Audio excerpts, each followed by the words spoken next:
les bendiga, hermanos. Bien, hoy titulé esta palabra Las bienaventuranzas.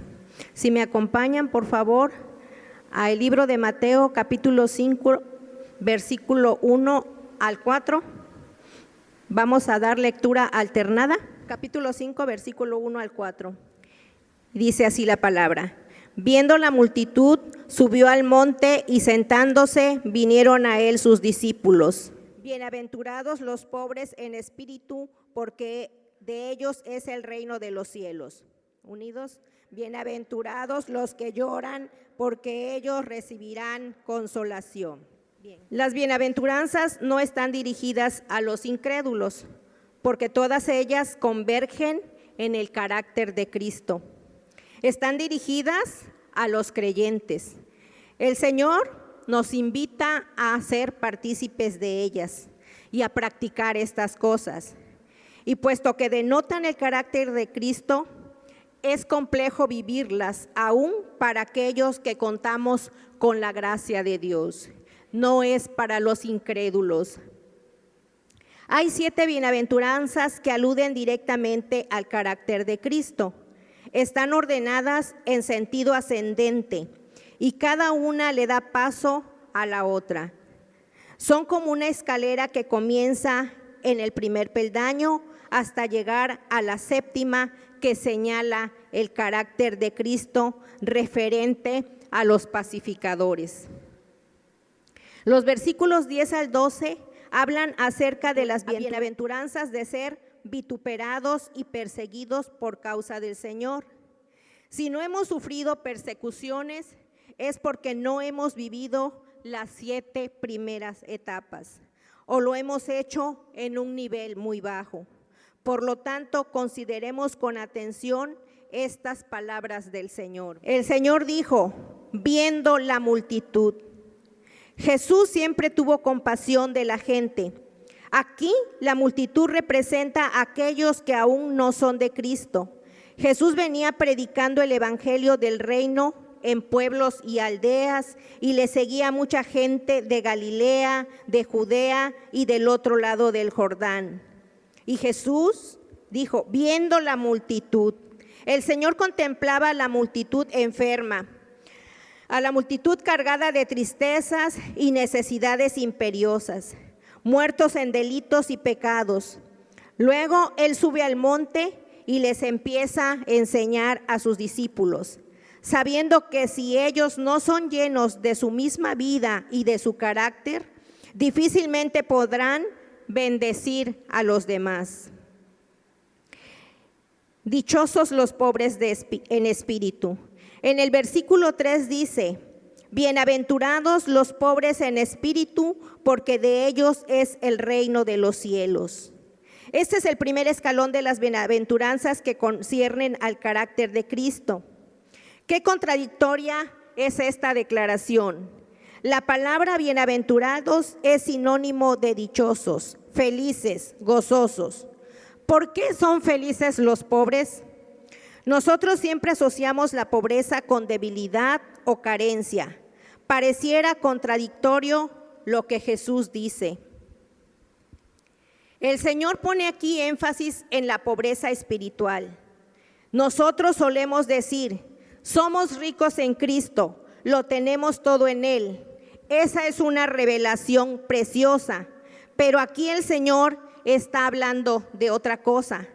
Para que la multitud sea bendecida, se necesitan siervos pobres en espíritu. Si no llegamos a ser pobres en espíritu, no seremos de bendición a una sociedad hambrienta y sedienta que necesita a Cristo. Vaciarse de sí mismo. ¿Qué es ser pobre en espíritu? Pobre en espíritu es aquel que está aprendiendo a vaciarse de sí mismo, que todo lo puede en Cristo, pero en sí mismo no tiene nada. Entre todos los hombres que han pisado la tierra, Cristo es el ejemplo más precioso del hombre pobre en espíritu, porque poseyéndolo todo, Él se empobreció, abandonó su gloria y se vació de sí mismo para vivir la vida de otro. La pobreza espiritual tiene que ver con vaciarse de sí mismo. Vemos una característica de esta pobreza espiritual en el libro de Juan, capítulo 5, versículo 19, donde dice: respondió entonces Jesús y les dijo: de cierto os digo, no puede el Hijo hacer nada por sí mismo si no lo ve hacer al Padre, porque todo lo que el Padre hace, también lo hace el Hijo igualmente. Y en el versículo 30 sigue diciendo: no puedo yo hacer nada por mí mismo, según oigo, así juzgo, y mi juicio es justo, porque no busco mi voluntad, sino la voluntad del que me envió, la del Padre. Y en Juan 14:10 dice: las palabras que yo os hablo, no las hablo por mi propia cuenta, sino que el Padre que mora en mí, Él hace las obras. El Señor Jesús vivió esta bienaventuranza de forma perfecta y maravillosa. Él nunca se atribuyó nada como propio. Cuando alguien quiso halagarlo diciéndole: maestro bueno, Él replicó y dijo: ¿por qué me llamas bueno? Ninguno hay bueno sino uno, Dios. Esto está en Mateo capítulo 18, versículo 17. Cuando le hablaban por los milagros, Él le atribuía todo al Padre. Y si Jesús le atribuía todo al Padre, imagínense nosotros qué somos. Todo lo que tenemos, todo lo que somos y todo lo que podemos dar es porque el Padre nos lo permite, porque el Padre nos los da. Sin Él no tenemos nada ni somos nada. A la luz de esta palabra podemos señalar 4 rasgos distintivos de los hombres pobres en espíritu. No son nada en sí mismos, no tienen nada por sí mismos, no saben nada por sí mismos y no pueden nada por sí mismos. Si somos algo, es por la gracia de Dios, porque Cristo vive en nosotros. Todo el potencial que tenemos es Cristo en nosotros. Las buenas intenciones o capacidades humanas no sirven. Dichosos los que lloran. En el versículo 4 del capítulo que leímos, dice así: bienaventurados los que lloran, porque ellos recibirán consolación. Si nosotros no nos vaciamos de nosotros mismos, la segunda bienaventuranza está más lejos de poder ser vivida. Si somos egocéntricos, nunca seremos sensibles ni lloraremos por otros. No podremos llorar por la obra de Dios, pero bendita sea la vida de Cristo en nosotros, porque entonces tenemos esperanza. Un hombre centrado en sí mismo no podrá ser de bendición a aquellos que yacen muertos en delitos y pecados. Decíamos que todas las bienaventuranzas nos hablan del precioso carácter de Cristo. El hombre pobre de espíritu por excelencia, dependiente de otro, viviendo la vida de Cristo. Fue Cristo. Él también fue quien realmente lloró desde sus entrañas. Fue el hombre más manso que pisó la tierra. Él tuvo hambre y sed de justicia. Él es misericordioso. Él es de limpio corazón y solo Él es pacificador. Nosotros somos invitados a vivir este carácter. Este es el gran propósito divino de nuestro llamamiento: ser hechos conforme a la imagen de su Hijo. Lo podemos ver en Romanos capítulo 8, versículo 29. ¿Cómo vivir esto de manera real? El Señor nos llama a aprender y a practicar estas cosas. No se nos van a dar porque sí, tenemos que aprenderlas y tenemos que practicarlas. De otra manera, no lo podremos obtener. Esto no tiene nada que ver con un conocimiento elevado de las Escrituras. El pobre en espíritu puede ser incluso una persona que ni siquiera sabe leer y aún así bendecir a muchos. Un hombre pobre en espíritu que realmente vive la vida de Cristo será sensible al ver una multitud necesitada. ¿Por qué lloramos hoy? En el versículo 4 dice: bienaventurados los que lloran, porque ellos recibirán consolación. Por supuesto, este llanto no tiene nada que ver con un llanto emotivo. A veces somos muy emocionales y lloramos incluso por una buena noticia o por un problema familiar. Pero aquí el llanto tiene que ver con el carácter de Cristo.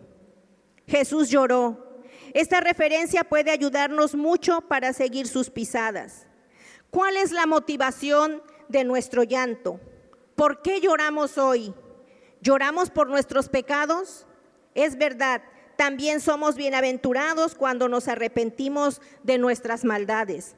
Pero antes diremos algo al respecto. Un hombre que llora y es bienaventurado es aquel que se da cuenta de su miserable condición espiritual. Esta puede ser tan nefasta que llevando el largo tiempo en la fe, aún tiene la necesidad de cosas básicas. Hay quienes llevan muchos años en la carrera cristiana, pero que ante la mínima exhortación se levantan y resisten el consejo. Necesitamos anhelar ser pobres en espíritu, ser sensibles y llorar ese llanto bienaventurado por el reino, por la condición de la iglesia, por los obreros, los ancianos y encargados de las iglesias. Debemos reconocer que por el hecho de no ser pobres en espíritu, nos cuesta llorar por la obra de Dios. El círculo de nuestro quebranto y nuestra oración es tan estrecho que se reduce a mi familia y a veces ni siquiera eso.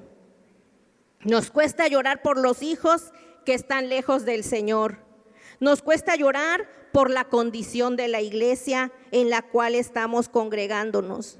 Nos cuesta llorar por nuestra propia condición y nos cuesta llorar por lo que el pecado está haciendo hoy en toda la sociedad. La intención del Señor es rodearse de un grupo de personas que sean capaces de vaciarse de sí mismos y bendecir a muchos, siendo sensibles al dolor de otros. Que la palabra opere transformando nuestro corazón para levantar un clamor de quebranto por los cercanos y por los que están lejos. Si esto se logra, daremos gloria al Señor porque habremos pasado el primer peldaño de esta escalera y vamos a vivir allí, gustando el ser pobres en espíritu y teniendo aquel llanto bienaventurado. El llanto por Jerusalén. Si alguien puede dar lectura, por favor, en Lucas capítulo 19, versículo 41 al 44. Gracias, hermano. Conmueve ver a nuestro Señor tan perfecto, tan equilibrado en sus emociones, literalmente aquí vertiendo lágrimas por un motivo alto y sublime. Recordemos que Jerusalén es la ciudad elegida por Dios. En el Salmo 132, versículo 13 dice: porque Jehová ha elegido a Sión, la quiso por habitación para sí. Sus ojos estaban puestos en Jerusalén. Antes de entrar a la ciudad, Jesús se detiene, se conmueve en sus entrañas y llora. ¿Por qué llora por la ciudad? ¿Qué ve en ella? ¿Qué discierne él en su sabiduría tras los rostros de sus habitantes, en especial de sus autoridades políticas y religiosas? La ciudad está enloquecida, indiferente, fría, lejos de Dios, entretenida en rituales religiosos, y aun estando él allí, no disciernen que la gloria de Dios está en medio de ellos. Están ciegos, sin corazón para ver y reconocer a quien les visitaba por amor. El llanto por la iglesia actual. Jesús se entristece y llora. Ellos no tendrían paz, la ciudad sería totalmente destruida, pero la Jerusalén terrenal es una figura de la iglesia en términos universales. ¿Cómo está la iglesia hoy? ¿Habrá motivos para llorar sobre ella? ¿Cómo estamos viviendo la vida cristiana? Muchos están entretenidos en shows religiosos, indiferentes al Señor, ignorando a Cristo. Tienen a Cristo fuera, sin discernir lo que es del Espíritu Santo. Se contaminan y pecan fácilmente, sin importarles que el nombre del Señor sea blasfemado entre los incrédulos. Tal es la condición general de la iglesia hoy. Nosotros estamos tan llenos de nosotros mismos que no nos queda tiempo para llorar. Afanados en nuestros quehaceres, ocupados en adquirir bienes, en pasarlo bien, en ganar dinero y buscar un buen porvenir para nuestros hijos, en establecernos y echar raíces en la tierra. Esta tierra que un día va a colapsar. Nosotros no lloramos. ¿Por qué no lloramos? Porque la primera bienaventuranza aún no es una viva realidad en nosotros. Somos tan egocéntricos, aún vivimos para nosotros.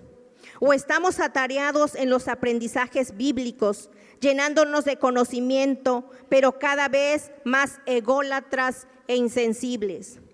¿No es esta una motivación para llorar? Pero bendito sea Dios que en su misericordia nos exhorta con amor para salvarnos de nuestra deficiente condición espiritual.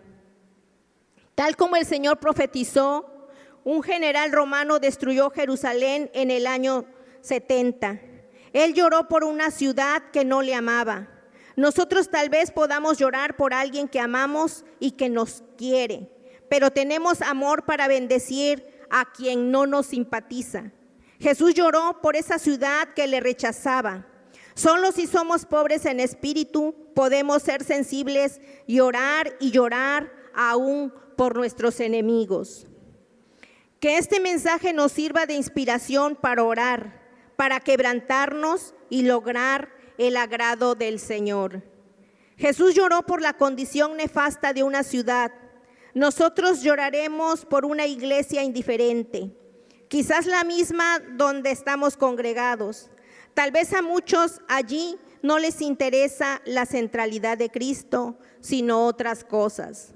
Y viven en la misma entretención que este mundo provee, con su corazón distante de la persona y obra de su Señor. El llanto por Lázaro. Jesús también lloró ante la tumba de Lázaro. A veces hemos pensado que él lloró porque Lázaro era el amigo que le atendía muy bien en su casa en Betania. Podría ser, pero no es lo principal. Jesús no lloró por la muerte de Lázaro, porque al leer con cuidado el capítulo 11 del libro de Juan, los versículos 4, 11 y 22, vemos que el Señor sabía que lo iba a resucitar y lo reitera 3 veces. En el versículo 4 dice, esta enfermedad no es para muerte. En el versículo 11 dice, Lázaro duerme, mas voy para despertarle. Y en el versículo 22 dice, tu hermano resucitará. Jesús le dijo a Marta, yo soy la resurrección y la vida. El que cree en mí, aunque esté muerto, vivirá. Entonces, si él sabía que oyendo su voz Lázaro volvería a la vida, el llanto no tendría sentido. En los versículos 34 y 35, Jesús lloró al ver la condición en la cual estaba el hombre a causa del pecado, podrido desde la cabeza hasta los pies. Lázaro hedía. El pecado había destruido la creación hecha a imagen de Dios. En Romanos capítulo 5, versículo 12 dice, por tanto, como el pecado entró en el mundo por un hombre y por el pecado la muerte, así la muerte pasó a todos los hombres por cuanto todos pecaron. Que cada vez que tengamos un pensamiento pecaminoso podamos sentir náuseas de aquello y rechazarlo en el nombre del Señor, porque el pecado es lo más terrible que nos puede ocurrir. Nos preguntamos por qué tantos hombres y mujeres se han quedado en el camino y aún hay familias enteras corrompiéndose de nuevo, habiendo creído y habiendo tenido la vida de Cristo. También debemos llorar por aquellos que se han quedado atrás y en vez de criticar su actitud, tengamos un gemir delante del Señor, porque si en algo Dios se deleita es en perdonar y en hacer misericordia. Nosotros tenemos el cielo abierto. No juguemos ni transemos con el pecado que está destruyendo a la humanidad. ¿Y nosotros seremos amigos del pecado? Hoy más que nunca debemos rechazar hasta el más mínimo de ellos. Nosotros tenemos entrada al lugar santísimo y allí debemos permanecer. Que el Señor nos socorra en este tiempo para amar la justicia y amar la verdad, ser hombres y mujeres llenos de su espíritu, despojados de nosotros mismos, recordando siempre estos 4 rasgos de aquellos que están aprendiendo a vaciarse. Nada soy, nada sé, nada tengo y nada puedo por mí mismo. El llanto de un apóstol. En algunos pasajes bíblicos vemos a Pablo llorar. Eso también nos ayuda. Pablo les anuncia una visita a los corintios diciendo, en 2 de Corintios capítulo 12, versículo 20 al 21, dice así: pues me temo que cuando llegue no os halle tales como quiero, que cuando vuelva me humille Dios entre vosotros y quizás tenga que llorar por muchos de los que antes han pecado y no se han arrepentido de la inmundicia y fornicación y lascivia que han cometido. Por eso también debemos llorar por aquellos que están en pecado y que no se arrepienten. En Filipenses capítulo 3, versículo 18, Pablo tiene una expresión conmovedora. Porque por ahí andan muchos de los cuales os dije muchas veces, y aún ahora lo digo llorando, que son enemigos de la cruz de Cristo. Hay quienes conocen la palabra de la cruz desde sus inicios en la carrera cristiana, pero cuando deben guardar silencio o bendecir y amar fraternalmente, no tienen esa capacidad, son altivos, soberbios. Sus mujeres y sus hijos los delatan, sus vecinos los delatan. Están llenos de sí mismo. Cuán necesario es tener hambre de ser pobres en espíritu. Este es el principio. Desde aquí empieza a ascender hasta llegar al carácter máximo de Cristo. Bienaventurados los pacificadores. Para terminar, hermanos, necesitamos imperiosamente aprender a vaciarnos de nosotros mismos, para llenarnos de Cristo y para vivir su vida, para rendirnos a Él y para no hacer nuestra voluntad, sino la suya. Que podamos vivir el carácter maravilloso de Cristo aquí, en nuestro hogar, en nuestro trabajo y con los hermanos, siendo pobres en espíritu, viviendo la vida de otro y siendo sensibles al dolor de los demás. Que Dios les bendiga, hermanos.